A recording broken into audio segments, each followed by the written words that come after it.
ಚರ ಬೀಸಿ ಚೆರ ನಾಗಿ 10-20 ರೊಟ್ಟಿ ಮಾಡಿ ಗಂಡ ಹೆಂಡತಿ ನಾವು ಊಟ ಮಾಡವ್ರ. ನನ್ನ ಮಗನ ನನ್ನ ಕಡೆ ನಿನ್ಗೆ ಏನ್ ಕೆಲಸ ಐತಿ?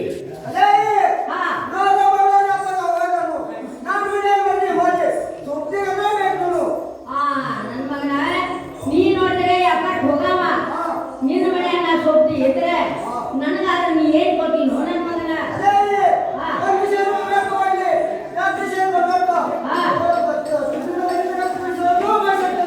ಏನೋ ನನ್ನ ಮಗನ ಮುಪ್ಪಿನ ಕಾಲ ಬಂಗಾರ ಹಾಕೊಂಡು ಅಡ್ಡಾಡಕೈತಂದ್ರೆ 4 ಮಂದಿ ಕೊಡುದು ತಗೊಂಡ ನಾನು ಎತ್ತಾರ ಎಬ್ಸು ಮಾಡಿ ಏನ್ ಮಾಡ್ಬೇಕು ನನ್ನ ಮಗನ? ಅದೇನ್ ಬೇಡ. ವರ್ಷಕ್ಕೆ 2 ಚೀಲ ಜೋಳ, 2 ಚೀಲ ಅಕ್ಕಿ, 2 ಚೀಲ ಗೋಧಿ, ನನಗಾದ ಸೀರೆ 2 ಕುಬಸ, ನನ್ನ ಗಂಡಿಗಾದ ದೋದ್ರ ಪಂಜೆ ಪಾವ, ವರ್ಷಕ್ಕೆ 10,000 ಕೊಟ್ರೆ ಇರ್ತ ನೋಡು ನನ್ನ ಮಗನ.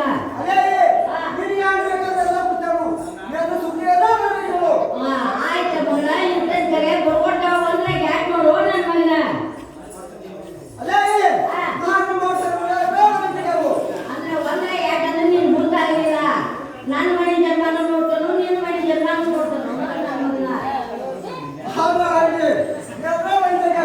ಆಗ್ಲಿ ನನ್ನ ಮಗನ, ನಿನ್ನ ಮಡದಿ ಯಾರು ಗಂಗಾನ ತೋರಿಸಲ್ಲ ನನ್ನ ಮಗನ.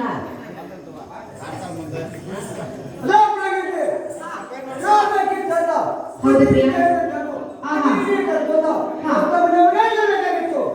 ಹಾಗೆ ಪ್ರಿಯ ನೀವು ಹೇಳಿದಂತೆ ನಾನು ಮನೆಯಲ್ಲಿ ಸುತ್ತಾಗಿ ಇರ್ತಾ ಇದ್ದೀನಿ. ಇನ್ನು ಮೇಲೆ ವ್ಯಾಪಾರ ಹೋಗಿ ಬಿಡ್ತಿಲ್ಲ.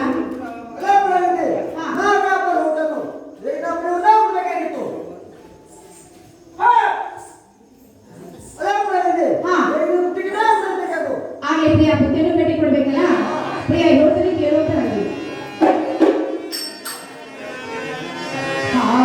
ಬುದ್ಧಿ ಕಟ್ಟಿ